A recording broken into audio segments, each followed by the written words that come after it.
आज हमारे atomic structure का लेक्चर नंबर 12 है, जिसके अंदर लाइन स्पेक्ट्रम ऑफ हाइड्रोजन ऐसा एक टॉपिक हम लोग पढ़ने वाले हैं।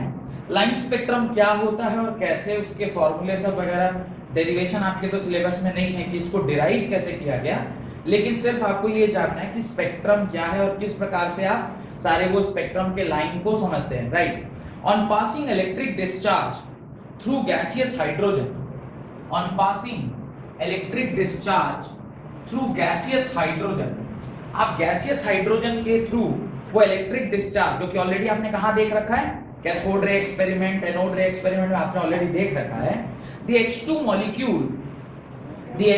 molecule gets dissociated on passing electric discharge through gaseous hydrogen. The H2 molecule gets dissociated to produce electrically excited hydrogen, electrically excited hydrogen atom that emits electromagnetic radiations of discrete frequency. On passing electric discharge through gaseous hydrogen, the hydrogen molecule H2 molecule gets dissociated to produce electrically excited hydrogen atom that emits electromagnetic radiation of discrete frequency. कैसी frequency की?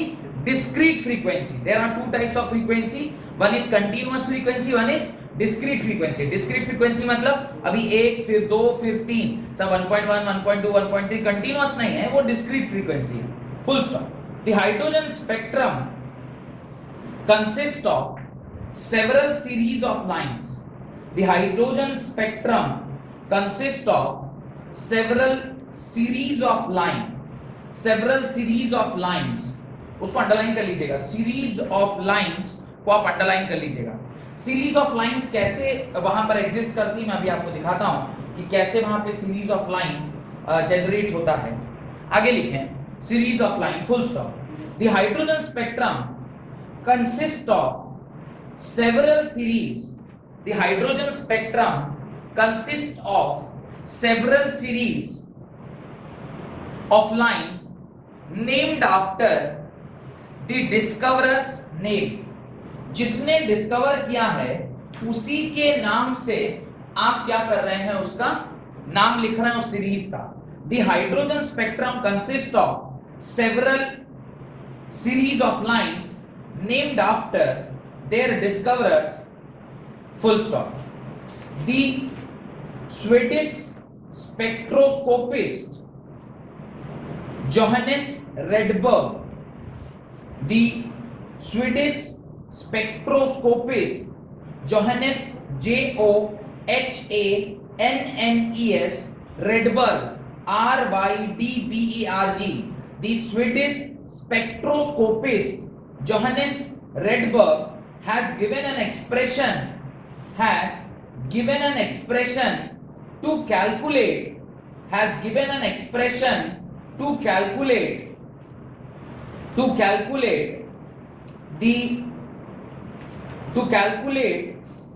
the value of wave number. Given an expression to calculate the wave number. wave number को calculate करने के लिए Rydberg ने एक expression दिया है, और वो एक्सप्रेशन क्या है अभी मैं लिख के दिखा रहा हूं. वैसे आपको ध्यान होगा मैंने वेव नंबर का डेफिनेशन आपको लिखवाया था, और लिखवाया था वेव नंबर क्या किसके बराबर होता है.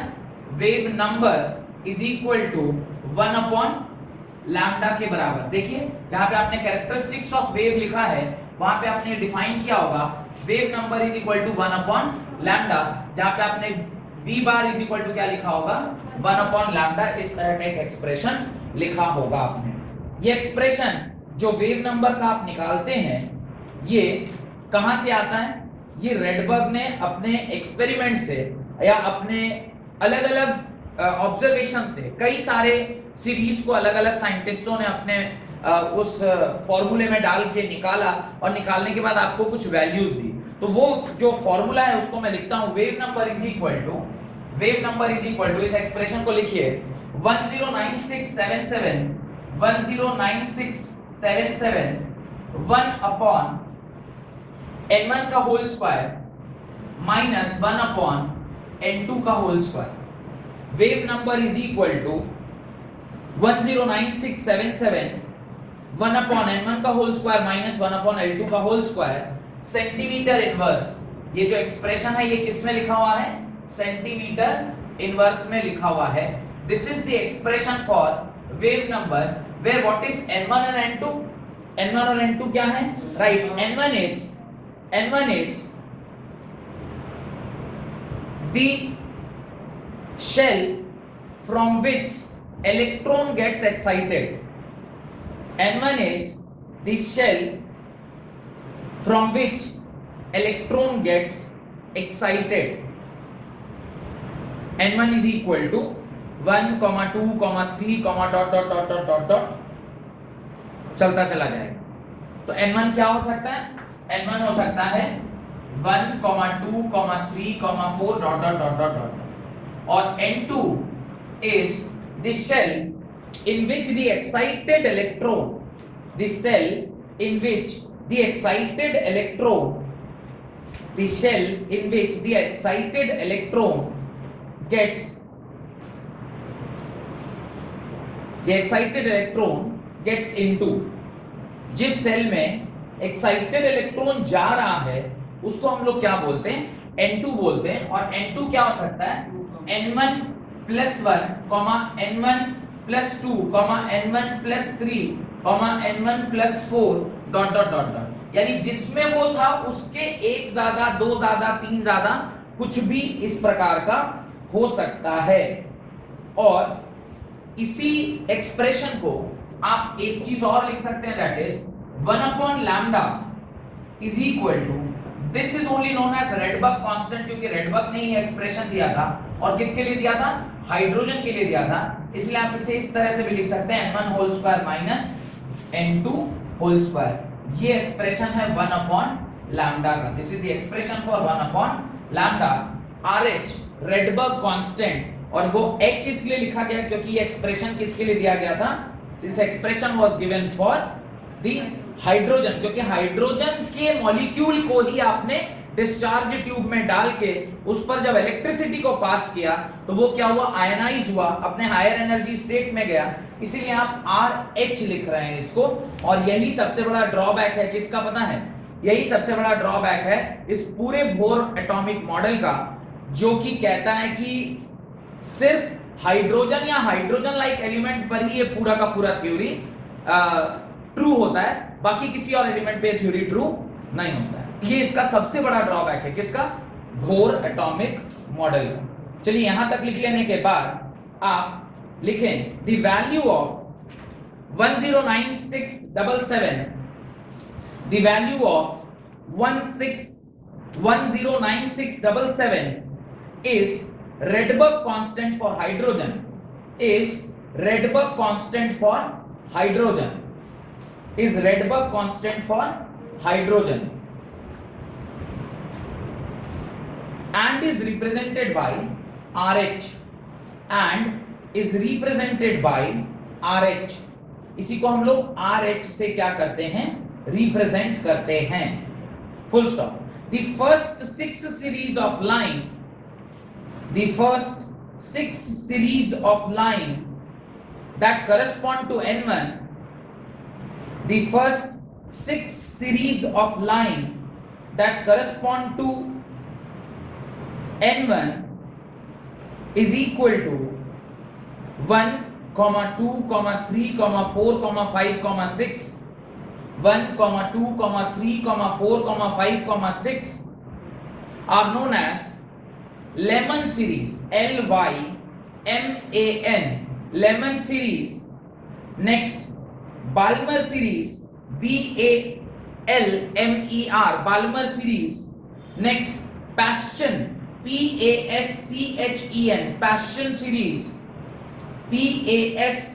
PASCHEN, Paschen series.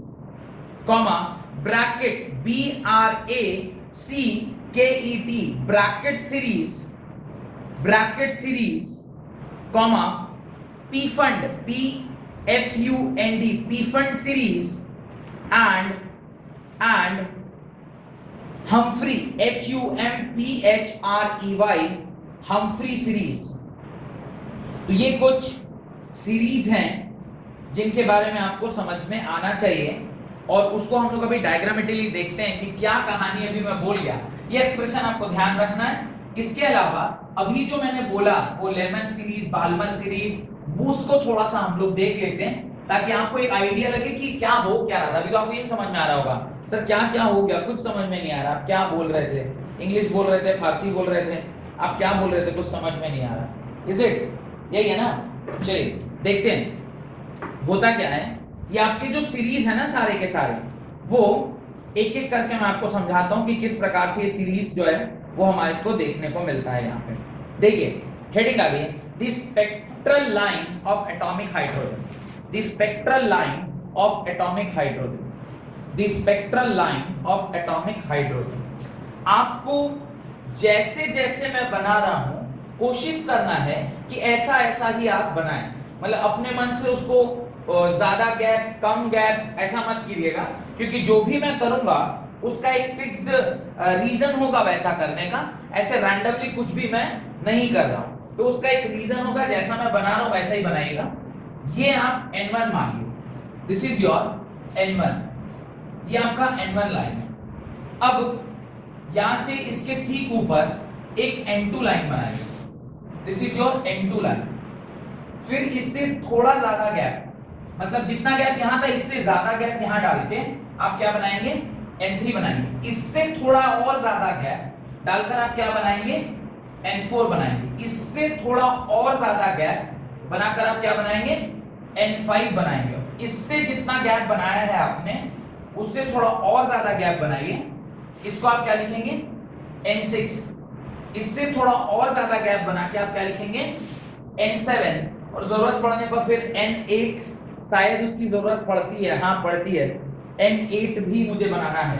ऐसा करता हूं, इससे थोड़ा कम गैप पर मैं यहां पर N1 दोबारा बना रहा हूं ताकि मुझे N8 मिल जाए। This is N2, this is N1, 3 4 5 6 7 और 8। अब आपके मन में डाउट आएगा सर ये क्या बना रहे हैं, ये क्या, ये सारा का सारा जो मैंने बनाया है these are all cells, this is first cell, this is second cell, third cell, fourth cell and so on। अब होता क्या है, इलेक्ट्रॉन मान लीजिए प्रेजेंट था आपके N1 shell, this was the electron. अब ये यहां से अपने एक्साइटेड स्टेट को कहां कहां जा सकता है, ध्यान से देखिएगा, ये यहां से जंप मार के यहां आ सकता है, ये यहां से जंप मार के यहां आ सकता है, ये यहां से जंप मार के यहां आ सकता है, ये यहां से जंप मार के यहां आ सकता है, ऐसे जंप मार के इधर भी आ सकता है, ऐसे जंप मार के यहां भी जा सकता है, और ऐसे ही ये जंप मार के इधर भी जा सकता है। ऊपर तो ये इसी कुछ बचे हुए सेल्स में जाएगा ना, ये n=1 से जंप मार के कहां कहां जा सकता है, अपने कोई भी सीनियर मतलब अपने से ऊपर वाले किसी भी सेल में जा सकता है।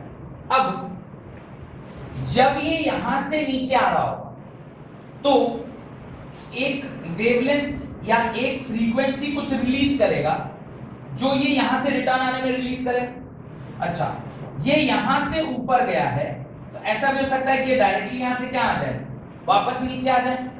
ये यहां से भी डायरेक्टली नीचे आ सकता है, ये यहां से भी डायरेक्टली नीचे आ सकता है, ये यहां से भी डायरेक्टली नीचे आ सकता है, ये यहां से भी डायरेक्टली नीचे आ सकता है, और ये यहां से भी डायरेक्टली नीचे आ सकता है। जब, ध्यान से समझिएगा, जब ये ऊपर से नीचे आ रहा है तो ऊपर वाला लाइन चाहे कहीं भी हो, फाइनल कहां पहुंचना चाहिए, फर्स्ट सेल को।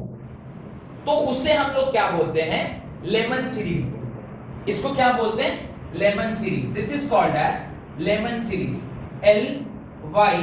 LYMAN। This is called as Lyman series. Lyman series की खासियत क्या होती है, N1 तो हमेशा 1 ही होता है, N2 क्या क्या हो सकता है, 2, 3, 4 डॉट डॉट डॉट डॉट कुछ भी हो सकता है। ये आपका Lyman series number of cells infinite तक भी जा सकता है, तो इसलिए तो डॉट डॉट करके छोड़ दिया, कहां बोला कि आप 8 तक ही जाइए। अब मेरे पास और जगह नहीं तो मैं 10, 11, 12, 13, 14 कहीं तक भी ले जाता, लेकिन यहीं तक लेके जा।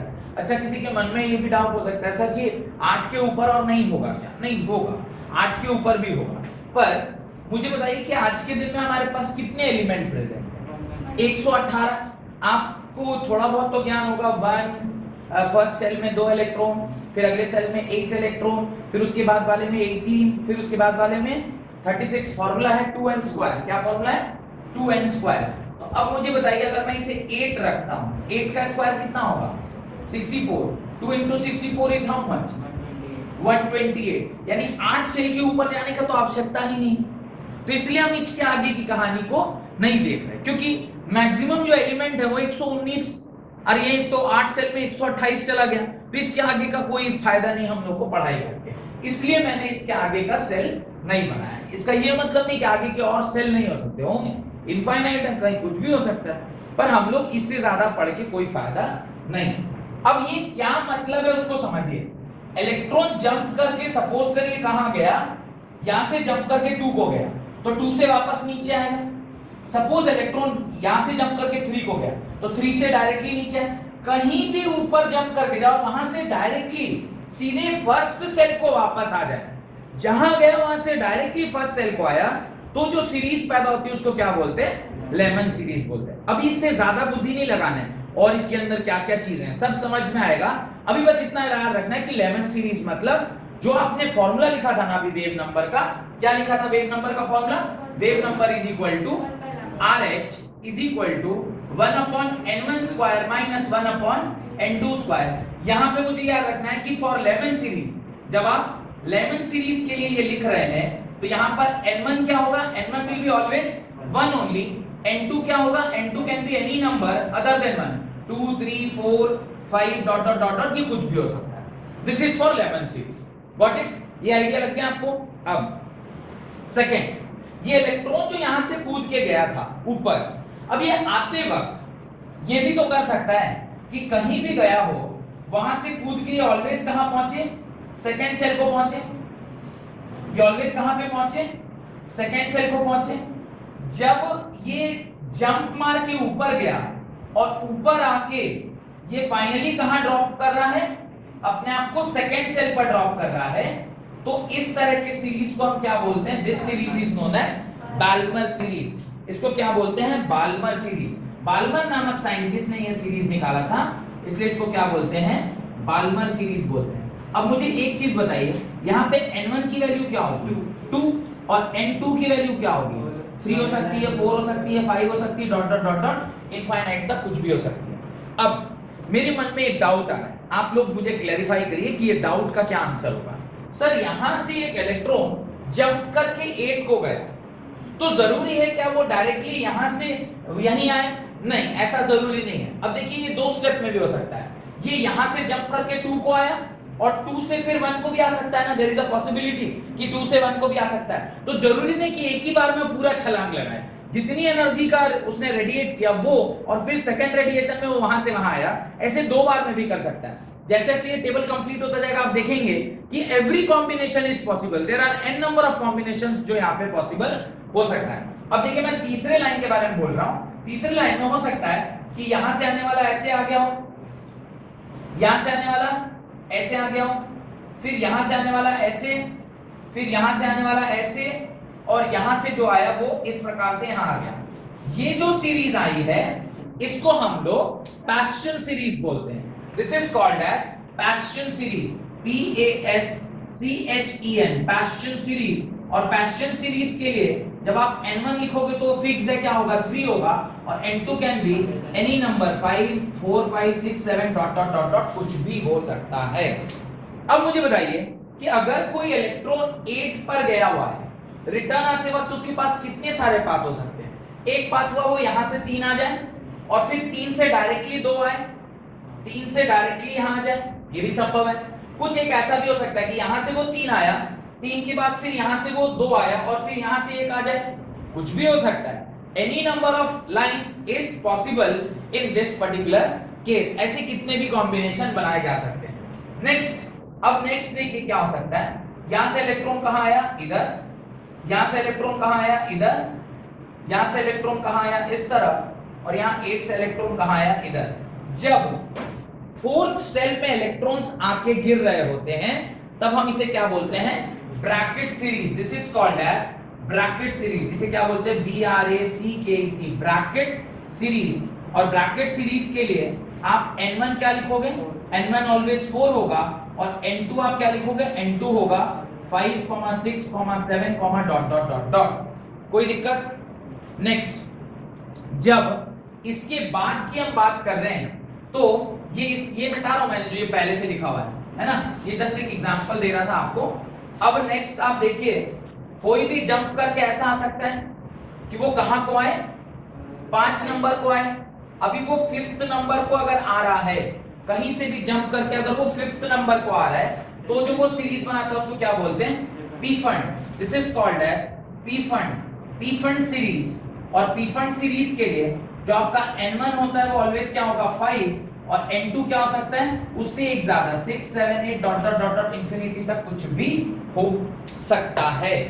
नेक्स्ट लास्ट है, जब मैं इसकी बात कर रहा हूं कि कोई भी कहीं से कूद के कहां से कहां आएगा, वो कहां पे आएगा, सिर्फ और सिर्फ इस प्रकार से 6th नंबर सेल पर आएगा, तो उसका नाम क्या है, Humphry, HUM। This is HUMPHERY, Humphry series. और हम्फ्री सीरीज जो है वो N इज इक्वल टू 6 रहता है, और N2 क्या होगा, N2 can be 7, 8, 9 dot dot dot. तो 8 के बाद तो मैंने आपको बताया कि कुछ आगे लिखने की आवश्यकता है ही नहीं, ठीक है। ये बात समझ जाने के बाद नेक्स्ट जो बहुत इंपॉर्टेंट चीज है वो ये है कि आखिर जो ये ऊपर से नीचे आ रहा है, तो ये क्या रिलीज कर रहा होगा, एनर्जी रिलीज कर रहा होगा। ये एनर्जी के पास अपना एक वेवलेंथ और फ्रीक्वेंसी होगा। वो जो वेवलेंथ या फ्रीक्वेंसी है वो अगर विजिबल रेंज में आएगा तो हमें वो कलर दिखाई देगा, अगर वो इंफ्रारेड है तो हमें नहीं दिखाई देगा, अगर वो अल्ट्रा वायलेट है तो हमें नहीं दिखाई देगा। अब ये जो लेमन सीरीज होता है ये अल्ट्रा वायलेट रेंज में लाई करता है। Lyman series lies in ultra violet range. तो लेमन सीरीज के नीचे अगर आपके पास जगह है तो आप वहां लिख दीजिए this lies in ultra violet region. ये अल्ट्रा वायलेट रीजन में ये वाले सारे जो रेडिएशंस है वो दिखाई देते हैं। ये अल्ट्रा वायलेट रीजन है तो आपको ये दिखाई देगा नहीं, आपको ये नहीं दिखाई देगा।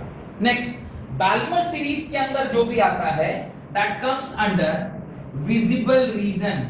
ये कहां आता है, विजिबल रीजन। यानी बाल्मर सीरीज में जो भी रेडिएशन आते हैं वो कौन से रेडिएशन है, वो विजिबल रीजन के। यानी ये याद रखने वाली चीज है कि जब कभी भी कोई इंस्ट्रूमेंट जिसमें इलेक्ट्रिसिटी पास किया गया है और उस इलेक्ट्रिसिटी के पास करने के बाद वो मुझे कलरफुल दिख रहा है, इसका मतलब वहां पे किसी भी ऑर्बिटल से कूद के वो इलेक्ट्रॉन हमेशा कहां आ रहा होगा, सेकंड सेल में आ रहा होगा, इसीलिए वो कलर हमें दिखाई दे रहा है। और यही रीजन था जो टंगस्टन बल्ब जो येलो दिखता है वो कहीं ना कहीं जो भी उसके अंदर गैस हम यूज कर रहे हैं वो गैस सेकंड सेल में आके ही रुक रहा है, तभी वो कलर हमें दिखाई दे रहा है, और वो कलर हमें दिखाई नहीं देगी। थर्ड जो है दैट इज पैशन। ये इंफ्रारेड, दिस इज इंफ्रारेड, ठीक है। इसके बाद वाला bracket this is also infrared only, ये भी क्या है, इंफ्रारेड है। This P fund this is also infrared, ये भी क्या है, इंफ्रारेड है। और लास्ट वाला भी इंफ्रारेड होता है पर इसको हम बोलते हैं फार इंफ्रारेड। क्या बोलते हैं, फार इंफ्रारेड। लेकिन इसके बाद, और आपको याद हो मैंने वो लाइन जो याद कराई थी, सिस्टर गामा एक्स-रेड अस इन, और उसके बीच में क्या आता है, विजिबल। तो याद है, तो ये सबसे पहला वाला लेमनिस अल्ट्रावायलेट, फिर विजिबल, और उसके बाद सारे के सारे इंफ्रारेड। समझ में आया? यानी कोई भी जो अपने एलिमेंट्स हैं वो इसी तीनों रेंज में ही लाई करते हैं। ये बात समझ में आ गई? अच्छा, इसका एक और बहुत बेहतरीन एग्जांपल मैं आपको दिखा सकता हूं कि हम लोगों की जो आंखें हैं ये इंफ्रारेड को नहीं देख सकती, लेकिन मैंने आपको जरूर दिखाया होगा कि कैमरे की आंख इंफ्रारेड को देख सकती है। दिखाया था कभी वो? आप जब ये जो पर्टिकुलर यहाँ पे जो ये हमारा एसी का रिमोट है, आप देखें उस तरफ, आपको देखिए क्या लाइट दिख रहा है, आप इस कैमरे में देखिए, आपको लाइट दिखाई दे रहा है?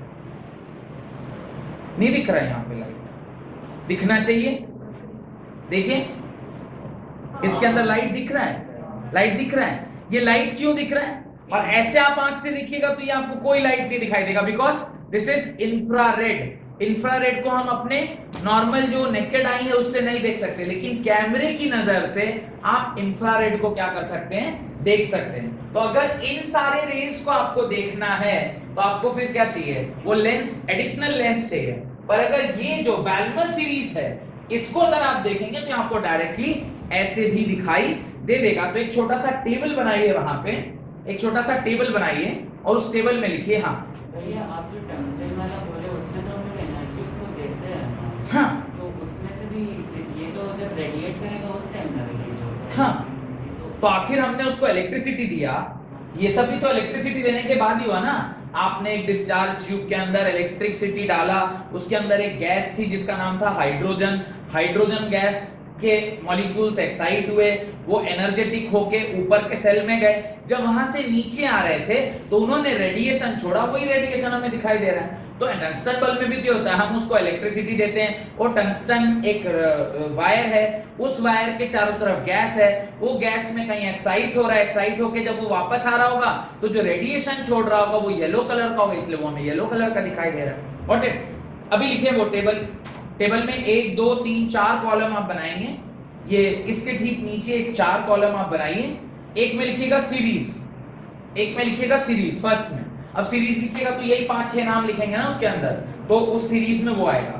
फिर लिखिए N1, N1 में क्या आएगा, 1 2 3 4 5 6 नंबर आएगा सिंपल, तो वो N1 लिख दीजिए। फिर N2 में क्या आएगा, N2 में उसके बाद वाला भाई 2 3 dot dot dot 4 5 dot dot इस तरह का। और लास्ट लिखिए स्पेक्ट्रल रीजन, लास्ट लिखिए स्पेक्ट्रल रीजन। स्पेक्ट्रल रीजन मतलब आपको कैसा दिखाई देगा। टेबुलर फॉर्म में यही डेटा को क्या कर रहा हूं मैं, लिखवा रहा हूं। सबसे पहला लिखिए सीरीज के अंदर lemon series, LYMAN, Lyman series. इसका N1 क्या होगा, 1, और N2 क्या हो सकता है, एनीथिंग, 2 3 4 5 6 कुछ भी हो सकता है। तो उसको आप लिख दीजिए N2 = 2, 3 dot dot dot dot. और इसमें जो स्पेक्ट्रल रीजन होगा वो क्या होगा, अल्ट्रावायलेट रेज। इसका जो स्पेक्ट्रल रीजन होगा उसमें हमें क्या दिखाई देगा, अल्ट्रावायलेट रेज। सेकंड आइए बाल्मर सीरीज। बाल्मर सीरीज में N1 क्या होगा, 2, और N2 क्या होगा, 3, 4, 5 डॉट डॉट डॉट डॉट आप लिखते चले जाइए। फिर स्पेक्ट्रल रीजन में आप क्या लिखेंगे, विजिबल रीजन। बहुत इंपॉर्टेंट क्वेश्चन जो कई बार ऑब्जेक्टिव में पूछा जाता है कि इन सीरीज में से कौन सा ऐसा सीरीज है जो विजिबल रीजन में पड़ता है।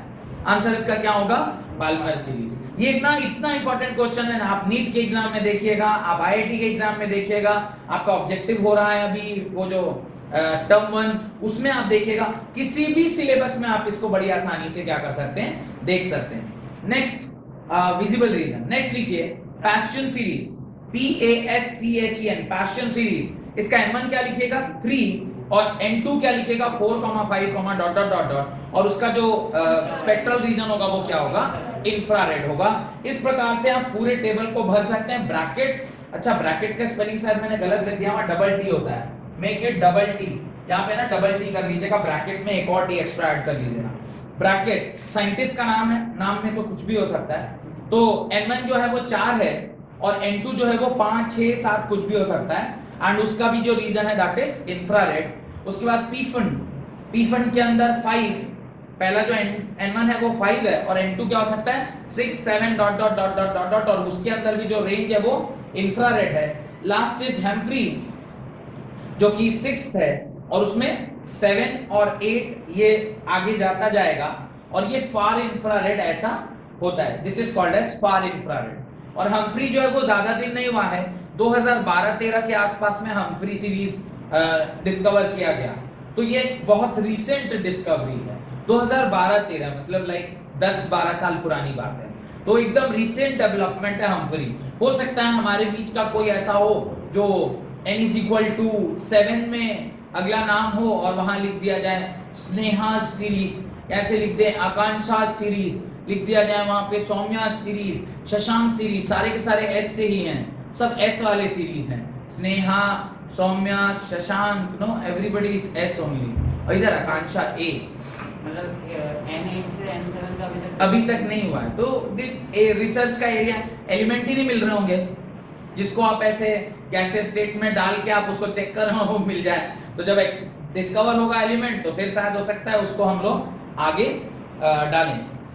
हेडिंग डालिए, उसके नीचे लिखिए नोट डालकर लिमिटिंग लाइन, नोट डालकर उसके नीचे लिमिटिंग लाइन लिखें। What is limiting line? What is limiting line? The limiting line for any spectral series, the limiting line for any spectral series, the limiting line for any spectral series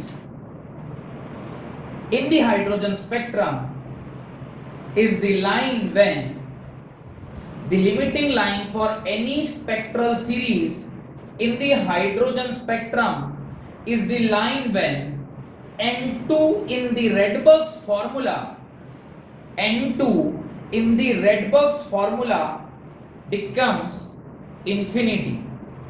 N2 in the Rydberg's formula becomes infinity. वो क्या हो जाए? Infinity हो जाए। Got it? तो इसको ही हम क्या बोलते हैं? Limiting line बोलते हैं। अब मेरे मन में एक डाउट आ रहा है और उस डाउट को आप ही लोग क्लियर कर सकते हैं। क्या मैं ये जो इसका पहला लाइन है कहां से कहां गया है? N2 से N1, और लास्ट लाइन क्या हो सकता है? N8 नहीं, ऐसे तो इनफाइनाइट है ना, अभी लिखा है आपको लिमिटिंग लाइन। तो लिमिटिंग लाइन क्या हो सकता है? n is equal to infinite से n इज इक्वल टू 1। इन दोनों का क्या मैं किसी फॉर्मूले से लैम्डा निकाल सकता हूं? क्या मैं किसी फॉर्मूले से लैम्डा निकाल सकता हूं? निकाल सकते हैं क्या? चलिए कोशिश करते हैं कि लेमन सीरीज के लिए इस लैम्डा को कैलकुलेट करें।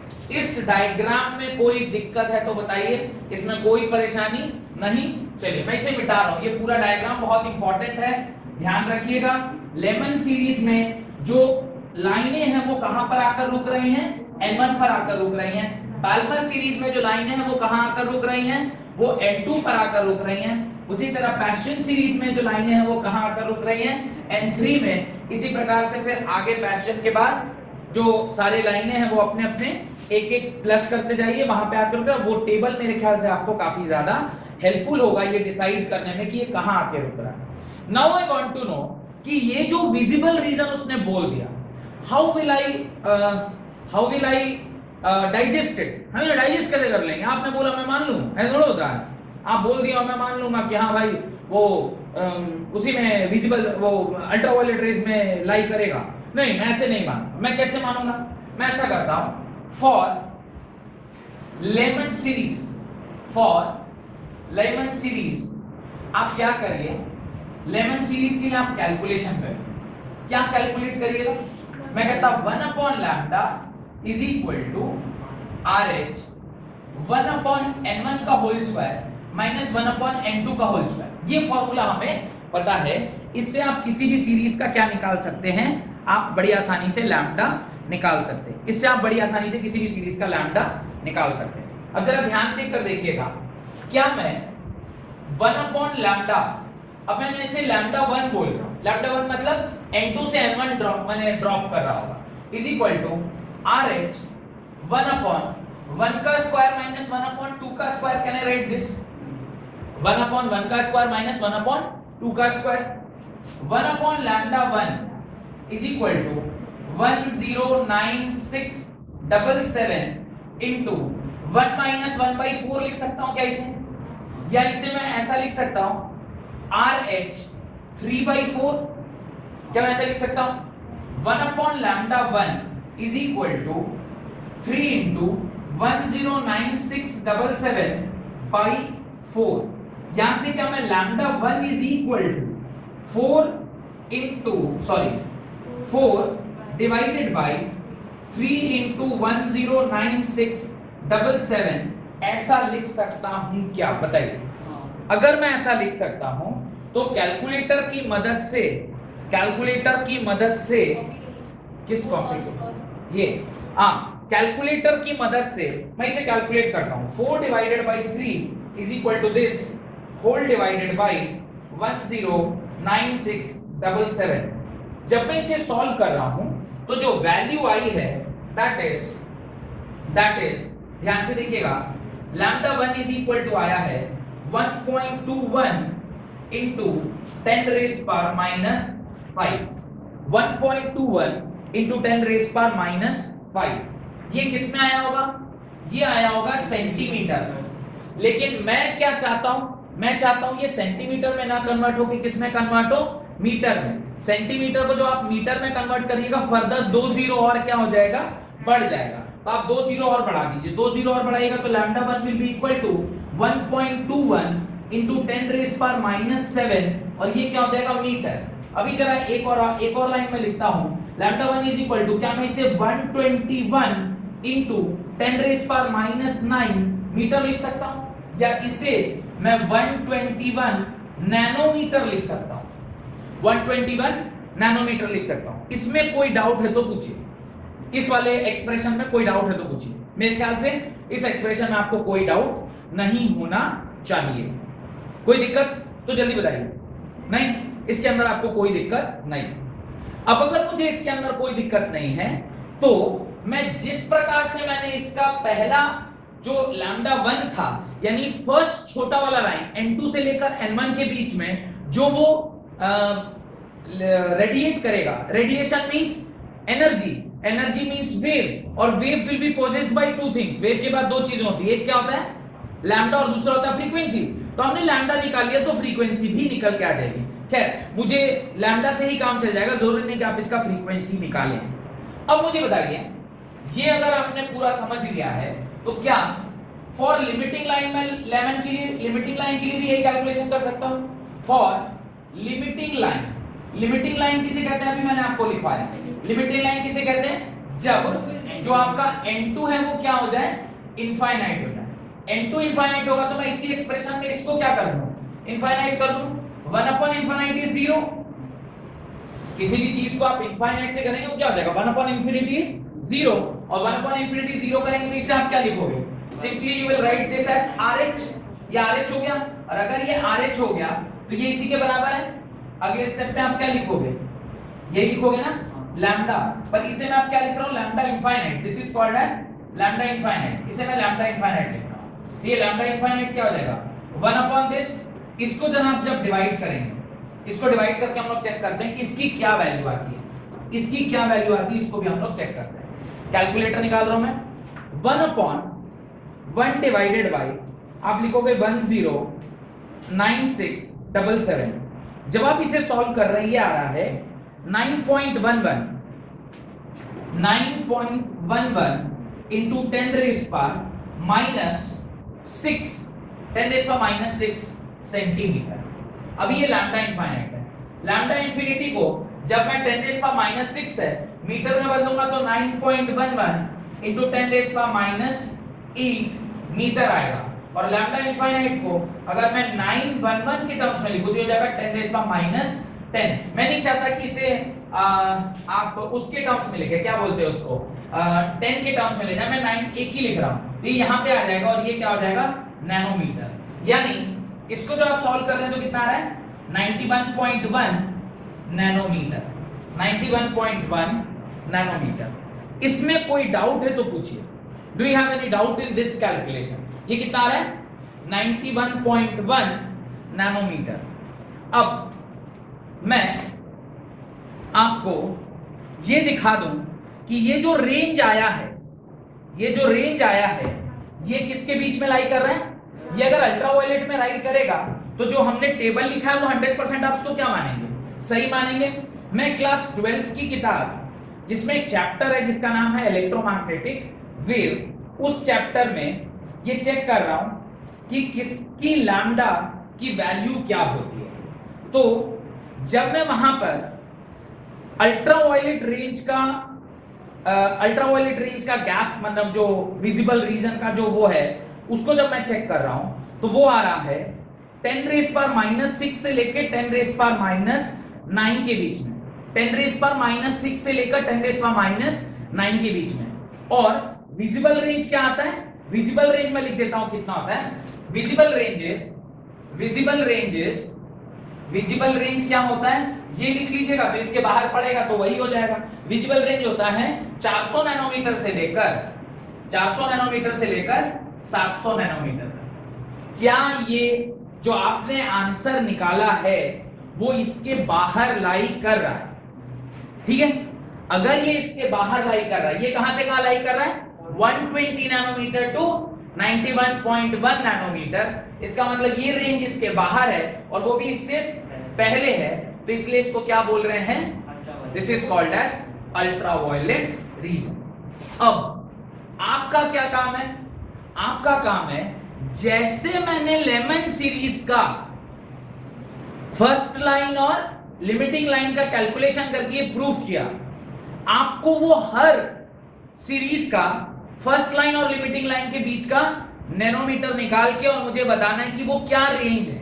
इसका रेंज क्या लिखेंगे? लेमन सीरीज का फर्स्ट लाइन और लास्ट लाइन का रेंज क्या है?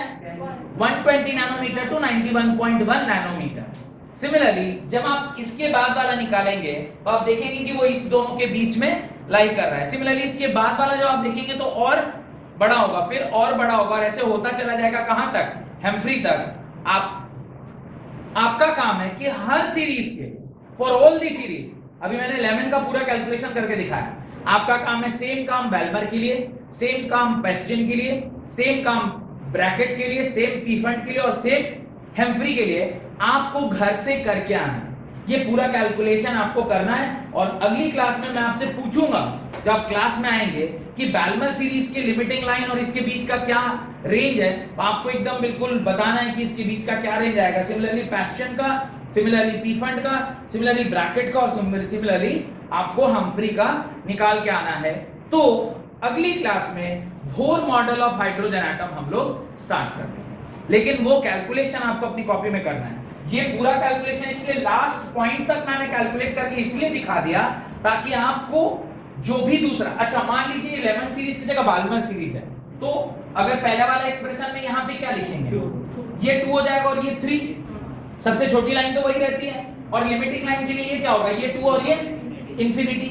ऐसे करके आपको 6 के लिए करके आना है अगली क्लास में, ठीक है? और फिर मेरे को रेंज लिखाइएगा, तो फिर आप ही के बताए हुए रेंज से एक टेबल फॉर्म करेंगे कि किसका क्या रेंज है, और वो चेक करेंगे कि सही में वो इंफ्रारेड में पड़ा कि नहीं पड़ा, सही में बेल्मर विजिबल में पड़ा कि नहीं पड़ा, और अल्ट्रावायलेट का तो मैंने आपको करके दिखा दिया है। ठीक है, समझ में आ रहा है? अभी ये रेंज से, तो वो जो टेबल आपने बनाया है वो अब आपको थोड़ा फील आएगा कि ये ऐसे ही नहीं बनाया गया है, उसका कुछ ना कुछ रिलेशनशिप है, और साइंटिस्ट लोगों ने उस टाइम ऐसा प्रूफ किया होगा, तभी कहा होगा कि ये अल्ट्रावायलेट है, ये विजिबल है, ये इंफ्रारेड है, and so on and so on. बहुत बहुत धन्यवाद आज की क्लास अटेंड करने के लिए।